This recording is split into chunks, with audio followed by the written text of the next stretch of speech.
Assalamualaikum warahmatullahi wabarakatuh. Kenalkan, nama saya Deswi Narsi dengan NIM 856492439. Di sini saya akan mempresentasikan tugas tutorial 3 Filsafat Ilmu. Pilar pendidikan berdasarkan pemikiran Ki Hajar Dewantara, mulai dari makna, prinsip, relevansi hingga tantangannya di era digital.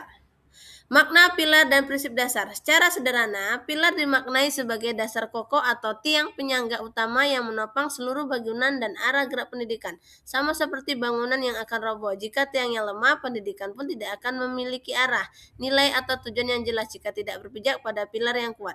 Pilar ini berfungsi sebagai landasan filosofis, nilai dan prinsip yang mengatur bagaimana proses pembelajaran langsung, bagaimana hubungan pendidikan dan peserta didik terjalin, serta tujuan apa yang ingin dicapai. Tanpa pilar pendidikan hanya menjadi serangkaian kegiatan pengajaran biasa tanpa makna mendalam atau pembentukan karakter yang sesungguhnya.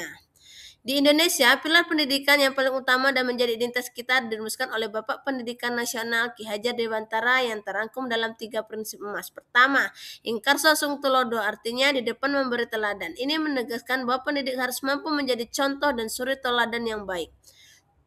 Contohnya, guru tidak hanya mengajarkan tata krama lewat teori, tetapi juga menerapkannya saat berbicara santun kepada siswa maupun rekan kerja. Kedua, ing madya mengon karso, artinya di tengah membangun kemauan. Pendidik harus mampu berada di tengah-tengah peserta didik, berinteraksi, memotivasi, serta menumbuhkan inisiatif dan kreatif. Contohnya, saat kegiatan kelompok, guru berkeliling dan mendampingi, tidak hanya diam di meja. Ketiga, Tutwuri Handayani, artinya di belakang mendorong dan memberi semangat. Pendidik memberi kebebasan anak berkembang sesuai bakat dan minatnya, namun tetap mendukung dan melindungi agar anak berani melangkah dan mandiri. Prinsip ini menghargai kemandirian dan potensi unik setiap anak. Contohnya, saat siswa gagal, guru menyemangati untuk mencoba lagi, bukan langsung memberi jawaban.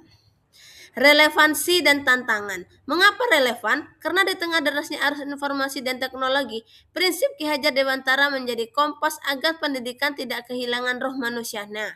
Contohnya aktualnya bisa kita lihat saat pembelajaran daring. Prinsip Ingarso Sung Tulodo tetap berlaku. Guru harus menunjukkan kedisiplinan, hadir tepat waktu di kelasnya, di kelas maya, berpenampilan rapi dan berbahasa santun meski hanya lewat layar. Ini menjadi teladan etika digital yang nyata bagi siswa.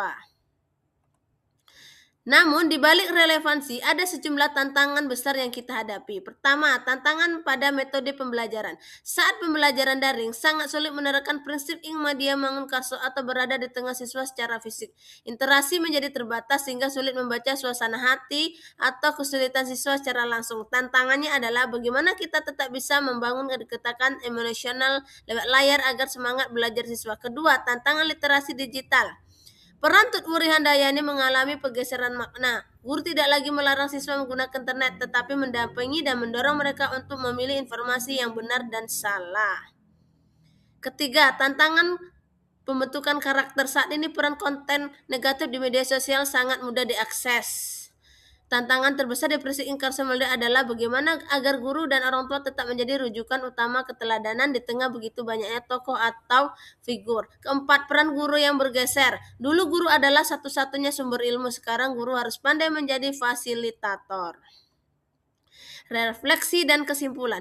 Berbagai masalah pendidikan yang kita hadapi, mulai dari lunturnya karakter, rendahnya kemampuan berpikir kritis, hingga senjangan kualitas pendidikan. Sesungguhnya jawaban sudah ada pada tersimpan kuat dalam pilar pendidikan Ki Hajar Dewantara. Jika kita kembali berpegang pada teguh dan prinsip, masalah karakter dapat berbaiki melalui keteladan nyata dari pendidik Ingarso, bukan hanya sekedar mata pelajaran.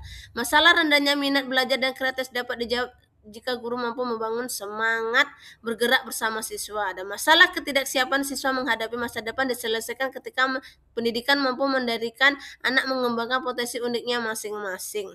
Kesimpulan, jadi jelas bahwa pilar pendidikan ala Ki Hajar Dewantara bukanlah konsep kuno, melainkan solusi abadi.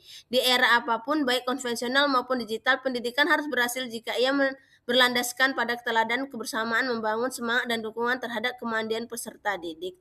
Sekian, terima kasih. Assalamualaikum warahmatullahi wabarakatuh.